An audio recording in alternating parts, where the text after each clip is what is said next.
আমরা ইষ্ট প্রসঙ্গে যাব। আমার শ্রদ্ধ অনন্ত বন্ধু রাজারা শ্রী ঠাকুরের সভাপতি ঋত্বিক, তিনি আমাদের সঙ্গে যোগযুক্ত হয়ে আছেন। তার পরিচয় আমরা প্রত্যেকে জানি, আমাদের ঋত্বিকাচার্য, আমাদের প্রণম্য শ্রদ্ধ কৃষ্ণপ্রসন্ন ভট্টাচার্য দাদার নাম জামাই, তিনি আমাদের সঙ্গে যোগযুক্ত আছেন। তিনি শ্রী শ্রী ঠাকুরের অমৃত কথা পরিবেশন করুন। আহ্বান করছি শ্রদ্ধ অনন্ত বন্ধু রাজাদাকে। জয় গুরু দাদা। শ্রদ্ধ অনন্ত বন্ধু রাজাদা। জয় গুরু। হ্যাঁ, জয় গুরু। আমার কথা পরিষ্কার ভাবে শোনা যাচ্ছে তো? হ্যাঁ, পরিষ্কার পরিষ্কার। যে মা গান গাইছিলেন ঠাকুরের ছড়ার গানটি খুব সুন্দর পরিবেশন করছেন তিনি। তার ভক্তি বিশ্বাস দিয়ে তিনি গানটা আমাদের সামনে উপস্থাপিত করলেন। আসলে তিনি দিয়েছেন সবকিছু আমাদের তাকে দেওয়ার কি আছে, এটা খুব গুরুত্বপূর্ণ।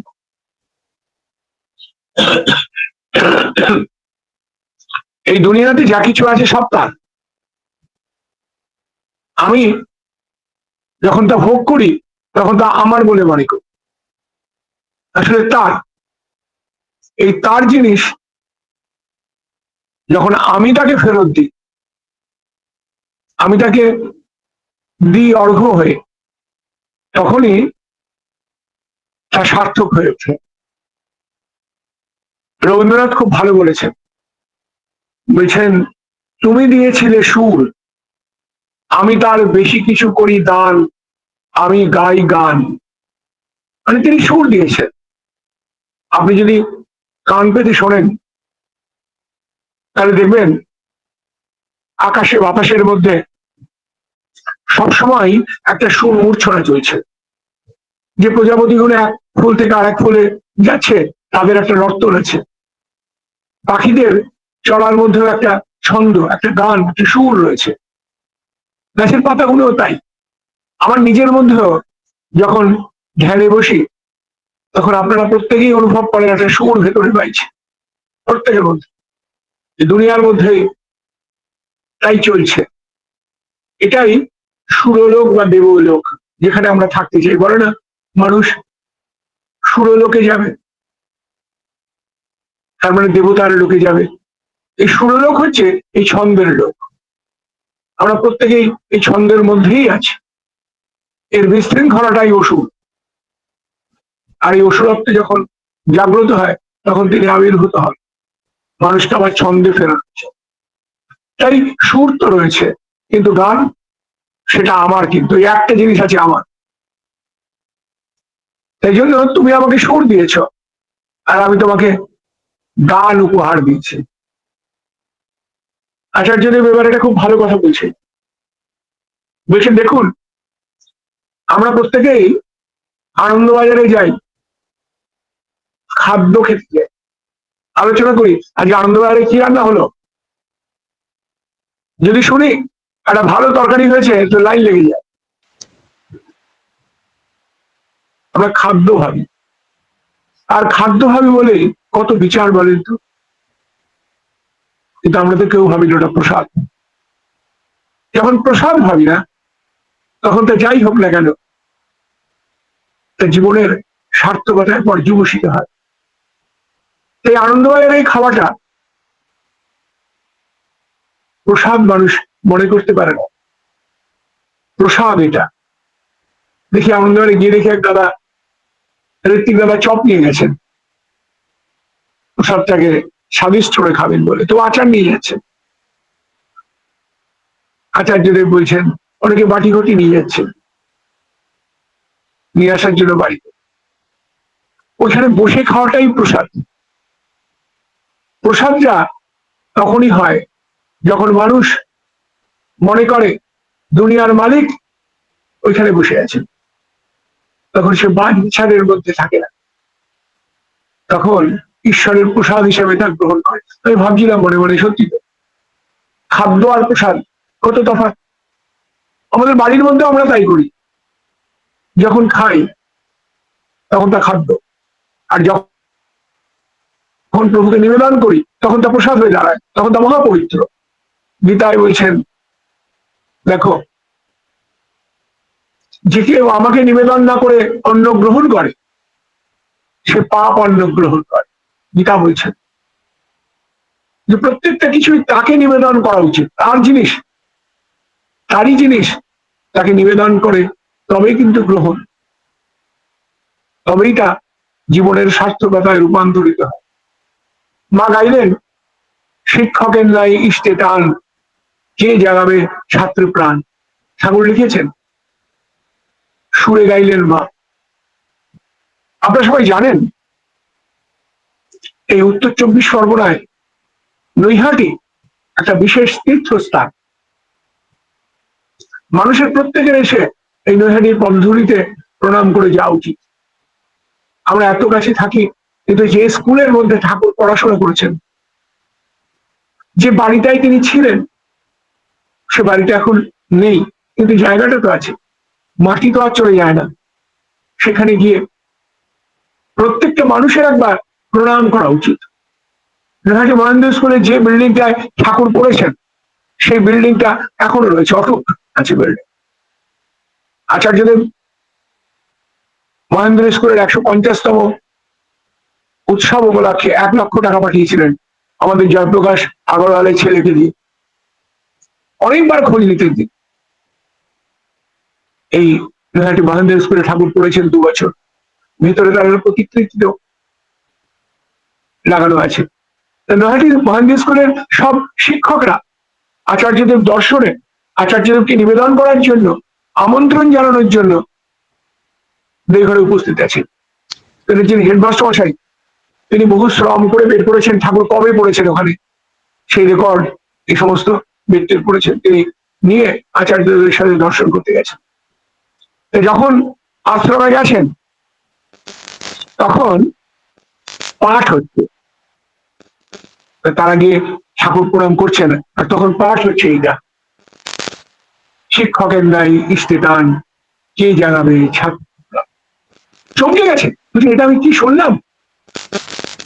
আমরা শিক্ষক কোনোদিন তো এইভাবে চিন্তা করিনি, এইটা ভাবনা করিনি।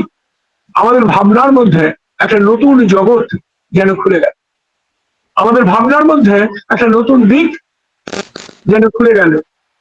যে শিক্ষক যদি ইষ্টে সম্পৃক্ত না হয়, যদি ইষ্টে নিবেদিত না হয়, তাহলে ছাত্রের মধ্যে প্রাণতা বাজায় না। ছাত্রের আপ্রাণতা বাজানোর জন্য, ছাত্রের ভেতরে প্রাণ জাগিয়ে তোলার জন্য ইষ্টে নিবেদিত হওয়া। আপনাদের মধ্যে একজনা শেফালি বলে, তিনি মোবাইলটা খুলে রেখেছেন, খুব আওয়াজ হচ্ছে, আপনারা শেফালি দিকে একটু কম। ঠিক আছে, যে কথাটা বলবো বলেছিলাম, ভাবলাম বলবো, সে কথাটাই আসি। আপনারা সবাই দেওঘরে অনেকেই গেছেন, আমিও গেছি। আচার্যদেবের জন্ম তিথি উপলক্ষে ঋত্বিক সম্মেলন এবং সৎসঙ্গ, ব্যাপক ভিড়, ব্যাপক লোকজন, প্রচুর মানুষ, প্রচুর কিছু নিয়ে গেছে, একদম পাহাড়ের মতো সন্দেশ, মিষ্টি, ক্যাডবেরি, ফল, একদম পাহাড়। আর তিনি তা সব বিতরণ করে দেন। সকালে বিকেলে আশ্রমে একদম ভিড় লেগে যায় সেই প্রসাদ সংগ্রহ করার জন্য। আচার্যদেব সমানে সেই একদম উজাড় করে দিয়ে দেন, তিনি নিজের কাছে কিছু রাখেন। আমার মনের একটা অন্তর্নিহিত ইচ্ছে ছিল, আচ্ছা এমন একটা কিছু দেওয়া যায় যা তিনি বিতরণ না করে নিজের কাছে রাখবেন একদম। আসলে জানেন, ঠাকুরের কোনো ইচ্ছে, আমাদের যদি কোনো ইচ্ছে থাকে, পিতা যেমন সেই ইচ্ছা পূর্ণ করার জন্য ব্যগ্র হয়ে পড়েন, প্রভু তাই ব্যগ্র হয়ে পড়েন যে তার সন্তানের ইচ্ছে পূর্ণ করার জন্য। হঠাৎ করেই একটা ঘটনা ঘটল, যাওয়ার ঠিক আগেই এক ভদ্রলোক আমাকে একটা অপূর্ব জিনিস পাঠালেন আমার মোবাইলে, আমি চমকে গেলাম। সে কাহিনীটাই আপনাদের বলি, যে আচার্যদেবের কাছে আমার একটা উপঢৌকন হিসেবে যাবে। খুব ইন্টারেস্টিং। ঠাকুর 1960 সালে একটা ইচ্ছে প্রকাশ করেছেন, আর সেই ইচ্ছেটা আপনারা পাবেন দীপরক্ষীর 7ম খণ্ডে 53 নম্বর পাতা। 1960 সাল। আপনাদের যদি দীপরক্ষী কাছে থাকে তাহলে আপনারা খুলে কিংবা বাড়িতে হলেও দেখে নেবেন, ভীষণ সুন্দর। সেখানে তিনি বলছেন, ঋত্বিকাচার্য কৃষ্ণভূষণ ভট্টাচার্যের সাথে আলোচনায় বলছেন তিনি, কৃষ্ণদা, মনের পথের মধ্যে সব আছে। মনের পথে কার লেখা? ঋত্বিকাচার্য কৃষ্ণভূষণ ভট্টাচার্যের লেখা একটা অভূতপূর্ব সুন্দর গ্রন্থ। এই গ্রন্থের কোনো তুলনা নেই। আজ থেকে প্রায় 98 বছর আগে 1926 সালে বাজে বাজে কি হচ্ছে? এটা কে আওয়াজ করছেন একটু দেখবেন আপনারা। 1926 সালে পাবনা হিমায়তপুরে ঋত্বিকাচার্য কৃষ্ণভূষণ ভট্টাচার্য একটা বই প্রকাশ করেন, তার নাম মনের পথে। আপনাদের না থাকলে আপনারা সংগ্রহ করে নেবেন। এক অপূর্ব গ্রন্থ, ঠাকুরের ভীষণ পছন্দের গ্রন্থ। 1926 সালে প্রকাশ হয়েছিল পাবনা হিমায়তপুরে। সেই বইটির কথা আলোচনায় বলছেন এই দীপরক্ষীতে 7ম খণ্ডের মধ্যে ঠাকুর বলছেন, কৃষ্ণদা, মনের পথের মধ্যে সব আছে। আর মনের পথের একটি আলোচনা বেরিয়েছিল, মনের পথে বেরোনোর পরে এটা সারা ফেলে নিয়েছিল পশ্চিমবঙ্গে, এবং সবুজ পত্র নামক একটা পত্রিকায় এই মনের পথের উপর আলোচনা করেছিলেন কে? বেশ একজন বিখ্যাত সাহিত্যিক। কাছে অরুণদা বসছেন। অরুণদা বলেন আগে প্রবোধ চৌধুরী, বলে হ্যাঁ হ্যাঁ প্রবোধ চৌধুরী, ঠিক ঠিক। এই প্রবোধ চৌধুরীর ছদ্মনাম বীরবল। আমরা যারা বাংলা সাহিত্যের সাথে যুক্ত আছি তারা জানেন প্রবোধ চৌধুরী একজন নামকরা বিখ্যাত সাহিত্যিক, তার ছদ্মনাম ছিল বীরবল। হ্যাঁ হ্যাঁ ঠিক বলেছেন, প্রায় 40 পাতার একটা সমালোচনা। এটা কেউ আমাকে সংগ্রহ করে এনে দিতে পারেন? এখনো বড় বড় লাইব্রেরিতে এটা পাওয়া যায়, কিন্তু এটা কেউ সংগ্রহ করে দিতে পারেন? বলেই বলছেন, আমি জানি আপনারা কেউ তা করবেন না, আমি জানি আপনারা তাও কেউ তা করবেন না। ঠাকুর খুব ক্ষোভ প্রকাশ করলেন। ক্ষোভটা এখনো আছে। ক্ষোভটা এখনো আচার্য বলেন যে তিনি যা বলেন আমরা কিন্তু তা বুঝি না, আমরা তা করি না।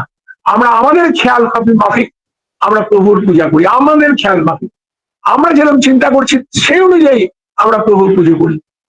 রেবতী মোহন বিশ্বাসদা খুব ভালো একটা আলোচনা করতে গিয়ে বলেছিলেন, বলছেন আমি একটা বহরমপুরে জমিদার বাড়ি থাকতাম, আর সেই জমিদার বাড়িতে থেকে পড়াশোনা করতাম। আমার তো প্রবল অর্থাভাব, অথচ পড়াশোনা করতে হবে, তো ওখানে থেকে আমি বিএসসি করতাম। তা পড়ার সময় ওই জমিদার গিন্নি রোজ আমাকে নিয়ে তার বাড়ির যে নিত্য গোপাল সেবা হয় তার জন্য ফলমূল আনতেন, আমি কিনে আনতাম। তা রোজই শাকালু আনতে বলত, রোজ শাকালুটা একদম এসেন্সিয়াল। তা সেই দিন জমিদার গিন্নি আমাকে বললেন, রেবতী, আজকে যে ভোগ আনবে গোপালের জন্য শাকালুটা এনো না। তা রেবতীদা বলছেন, কেন গিন্নিমা, শাকালু আনবো না কেন? রোজ আনি, ওর কর্তার দাঁতে ব্যথা হয়েছে। তা রেবতীদা বলছেন, আসলে আমরা কেউ গোপালের ভোগ দিই না, কেউ দিই না। আমরা আমাদের পছন্দ উগড়ে দিই প্রভুর কাছে নিবেদনে। আমরা কিন্তু আমাদের ইচ্ছে করে না তার ইচ্ছেটাকে জানার জন্য, কখনো ইচ্ছে করে না। তাই জন্য ঠাকুর বলছেন আপনারা পড়ে নেবেন, খুব ভালো লাগবে আপনাদের পড়তে 7ম খণ্ডের এই আলোচনাটা। বলছেন আমি জানি আপনারা কেউ পড়বেন। তারপর কৃষ্ণদার দিকে তাকিয়ে বলছেন, আপনি একমাত্র পারেন কলকাতায় যে এই সবুজ পত্র পত্রিকাটা সংগ্রহ করে এনে আমাকে দেওয়ার জন্য, আপনি পারেন। ঋত্বিকাচার্যদেব বলছেন, আমার পক্ষেও তো সম্ভব হয় না। কেন? ঠাকুর জিজ্ঞেস করছেন। বলে আমি কলকাতা গেলেই এখান থেকে চাপ চলে আসে, এখান থেকে আসার জন্য চাপ চলে আসবে। সে তো আসবেই, তার মধ্যেও ফাঁক ফোকর করে আপনার পত্রিকাটা এনে দিতে পারেন। দেখুন আজ থেকে প্রায় 64 বছর আগে ঠাকুরের ইচ্ছে, আর পত্রিকার প্রকাশ প্রায় 98 বছর আগে। তার ইচ্ছে হয়েছে, কিন্তু এই 64 বছর আমরা কেউ তা এনে দিতে পারিনি। ঋত্বিকাচার্য দেব আর কয়েক বছর পরেই মারা যান, তিনিও এই পত্রিকাটা ঠাকুরকে উপহার দিতে পারেননি। কিন্তু তার ইচ্ছেটা কিন্তু আকাশে বাতাসে সব জায়গায় রয়ে গেছে। তার ইচ্ছে মূর্ত না হলেও তা কিন্তু থাকে কোনো না কোনো দিন। এটা মূর্ত হয়ই হয়, কে করবে আমরা জানি না, কিভাবে করবে আমরা জানি না, কিন্তু হয়ই হয়। সে আমার মনে পড়ছে অশোকের কথা। বুদ্ধদেব চলে যাওয়ার প্রায় 500-600 বছর পরে অশোক এসেছিলেন ভারতবর্ষের সম্রাট। কত জল বয়ে গেছে বুদ্ধদেব চলে যাওয়ার পরে, কত নগর উত্থান হয়েছে, কত নগরের পতন ঘটেছে, কিন্তু বুদ্ধদেবের বাণী অমোঘ ভাবে চলছে। প্রেমের কথা, ভালোবাসার কথা, তৃপ্তির কথা, আনন্দের কথা, মানুষের জাগরণের কথা, মহানির্বাণের কথা চলছে, কিন্তু সামগ্রিকভাবে তা বিশ্বে ছড়িয়ে পড়েনি। এক ভক্ত তাদের উপগুপ্ত, তিনি অশোককে টার্গেট করলেন। এটা যাজন, ঠাকুর বলছেন উচ্চ জাতি হওয়ার জন্য তিনি টার্গেট করেছেন অশোককে। আর অশোককে যাজন করবেন কিন্তু সে মহাপাষণ্ড, নৃশংস, ভাইদের হত্যা করেছে।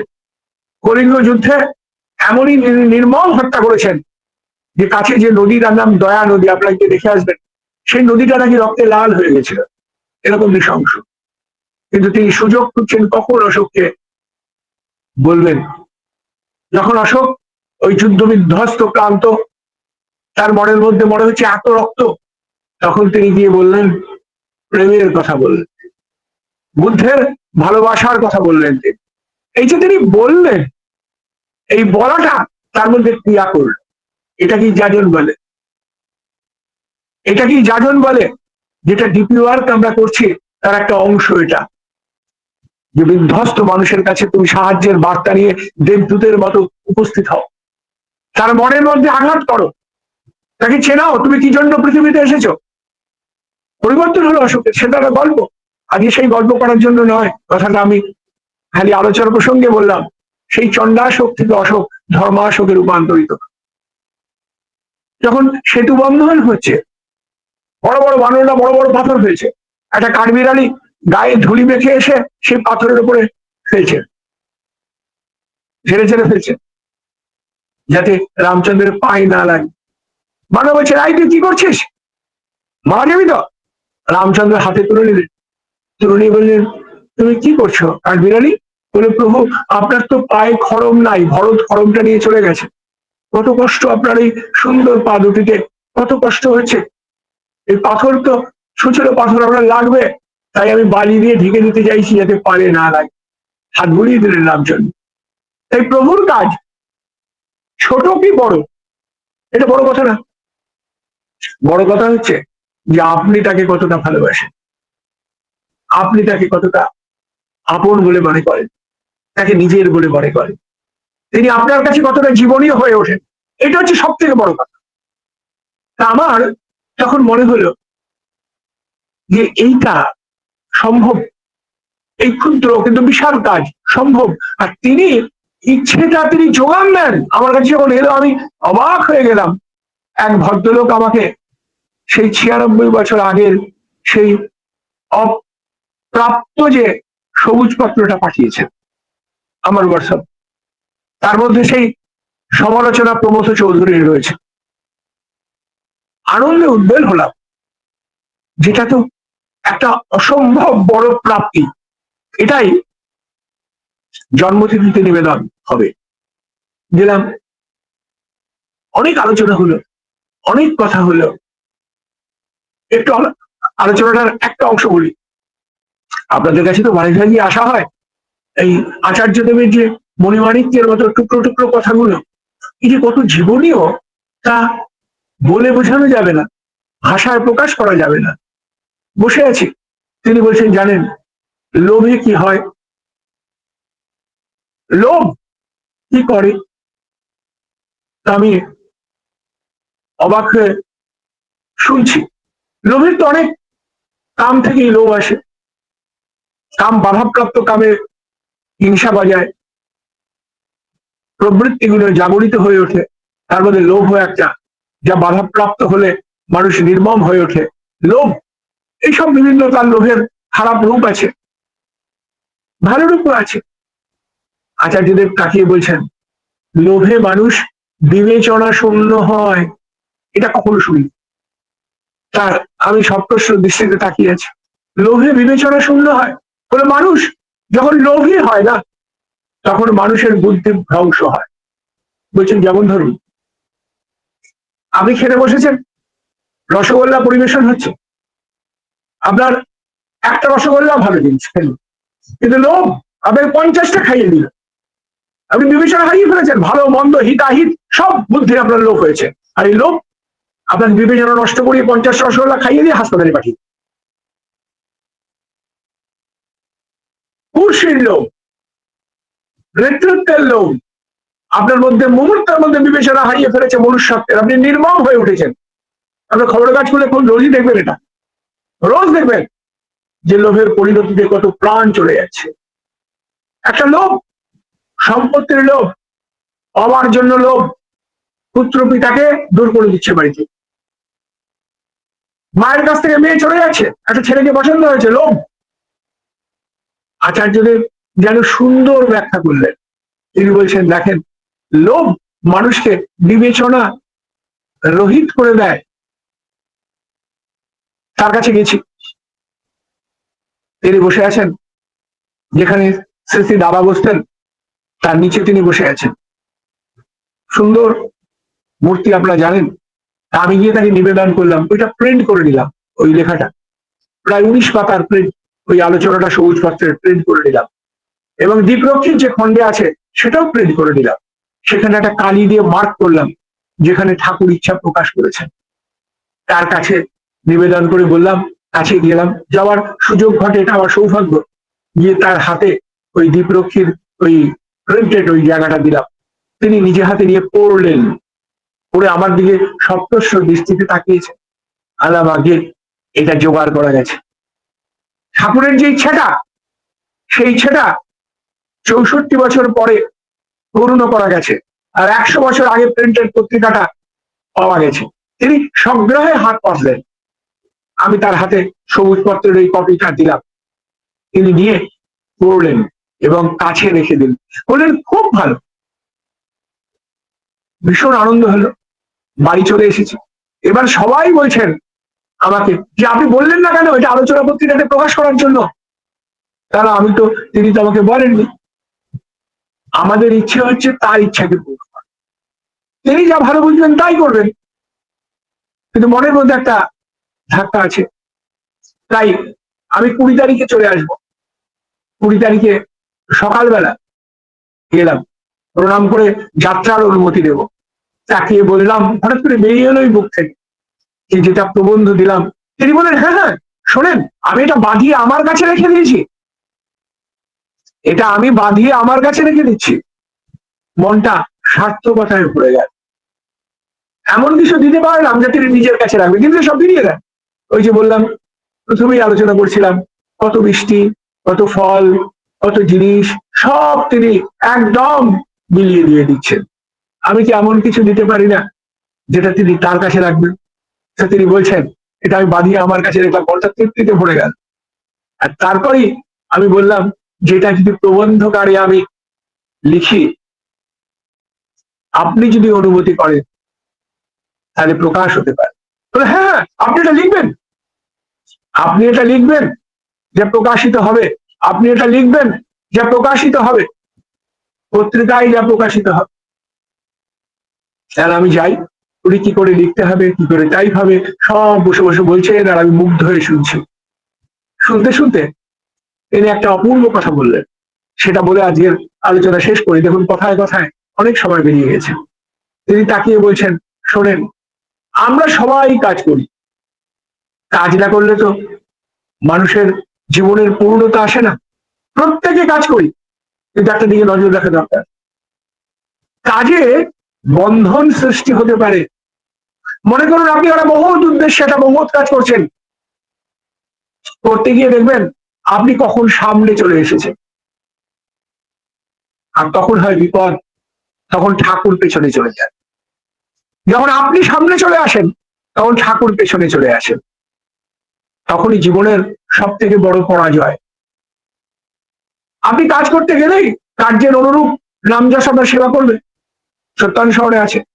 কাজ করতে গেলেই হবে, তখন সবাই আপনাকে নিয়ে ব্যস্ত হয়ে পড়বে, আর তখন চুপি সারে ঠাকুর পেছনে চলবে। তার দিকে তাকিয়ে আমার দিকে তাকিয়ে বলছেন, এই দেখেন আমি যে পোশাক পরি না, আমি যে কাপড় পরি, কিংবা আমি যে হাঁটছি না, লোকে এটাকে সবাই লক্ষ্য করে।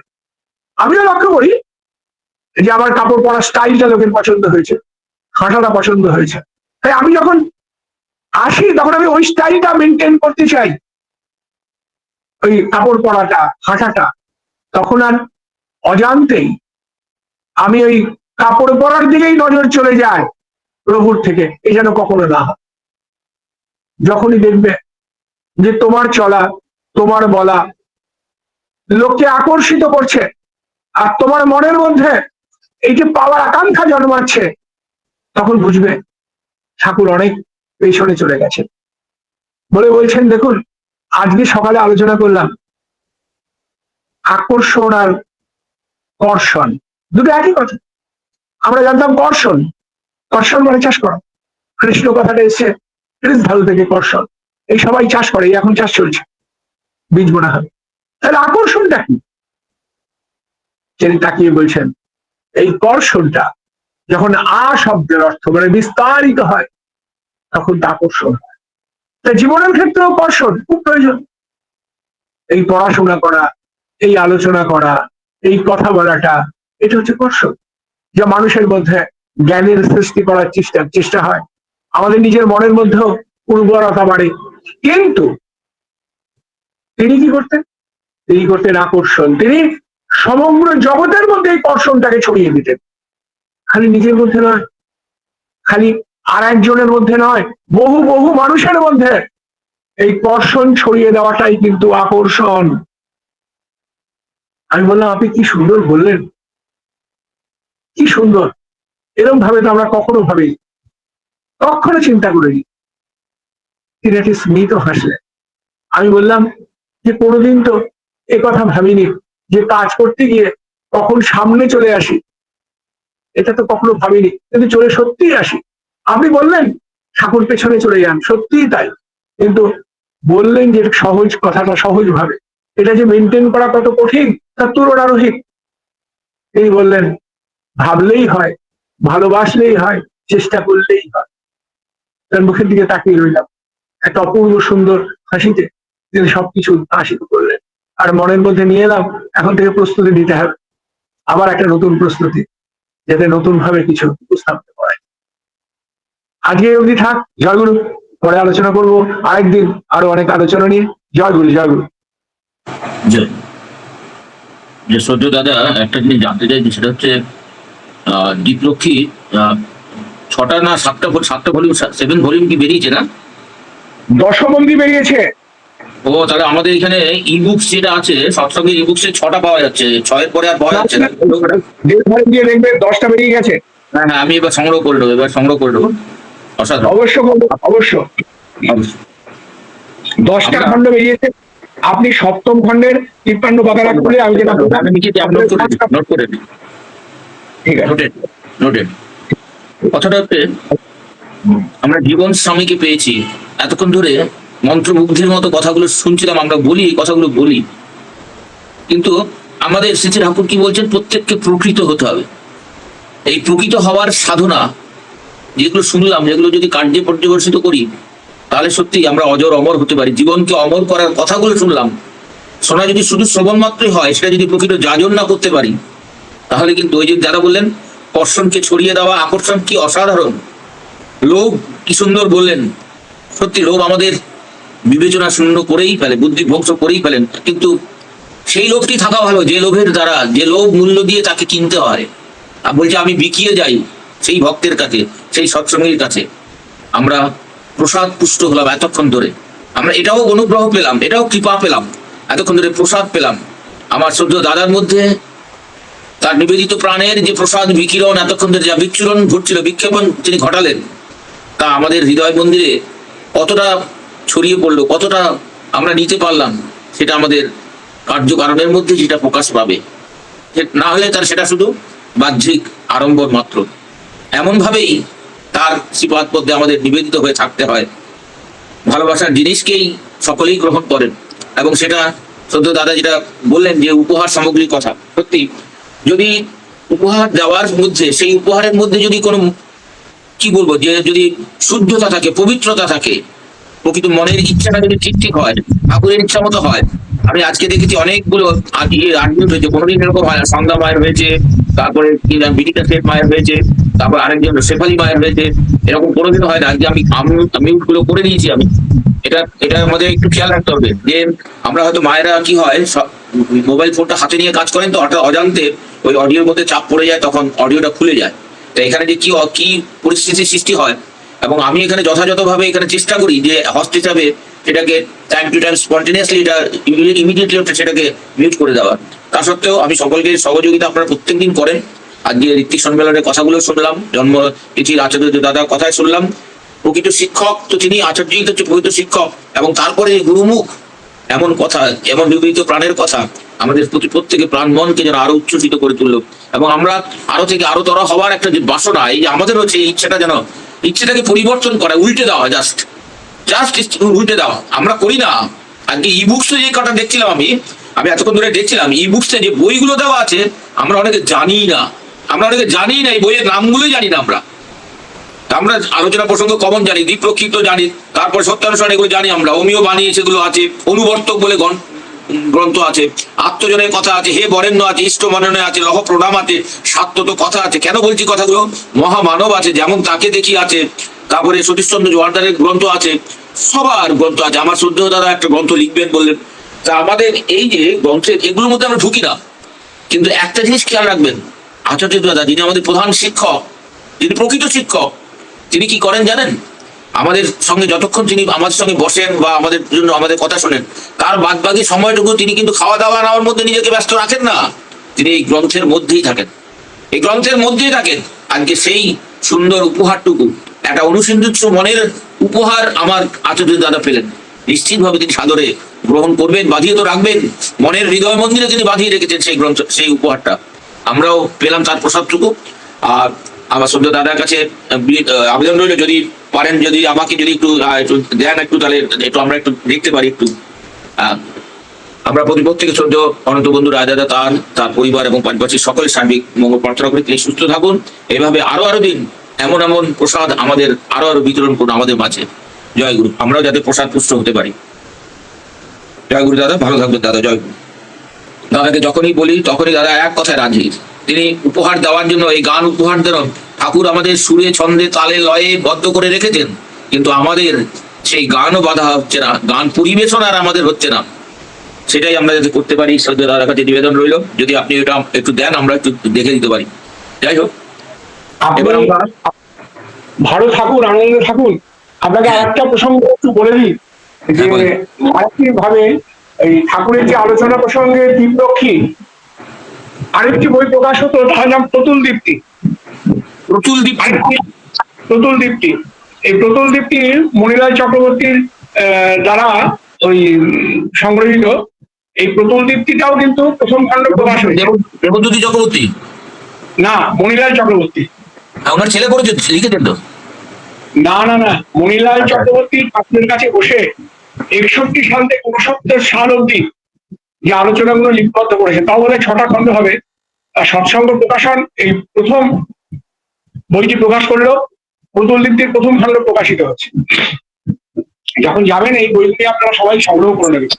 অত্যন্ত সত্যি তাই, এমন ভাবেই ইনফরমেটিভ থাকা দরকার আছে।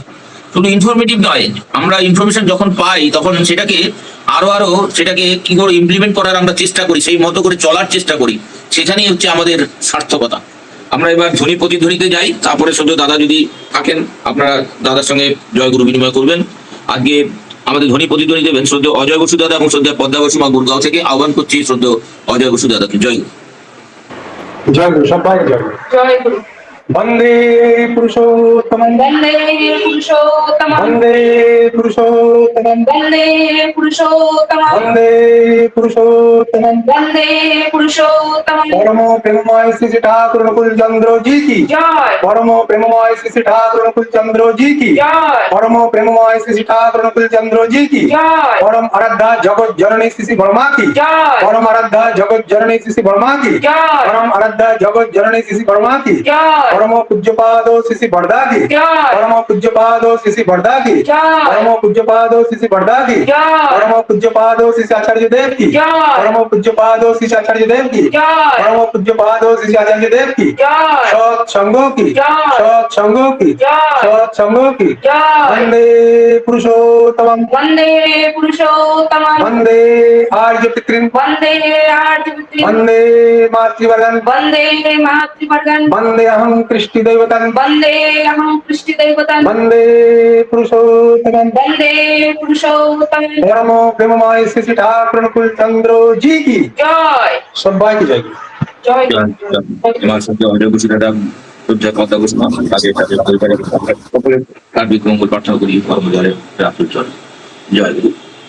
আমরা প্রত্যেকে শ্রী ঠাকুর প্রণাম করিনি, বর্মা প্রণাম করিনি, পর্দা প্রণাম করিনি এবং হাতে প্রণাম করিনি। তারপর আমরা জয় গুরু বিনিময় করে আমার সদ্য দাদার সঙ্গে কথা যদি আমাদের কিছু জানবার থাকে আপনারা বলবেন।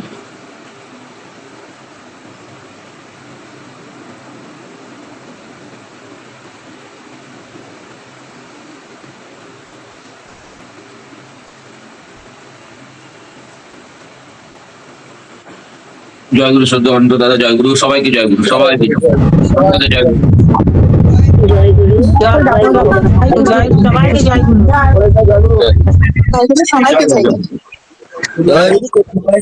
গুরু। সবাই ভালো থাকবেন। জয় গুরু, ভালো থাকবেন। জয় গুরু। জয় গুরু, জয় গুরু, সবাইকে জয় গুরু। সবাইকে জয় গুরু। জয় গুরু দাদা, এত সুন্দর আলোচনা। জয় গুরু, জয় গুরু, জয় গুরু, জয় গুরু দাদা, জয় গুরু। সত্যি অসাধারণ আলোচনা, অসাধারণ।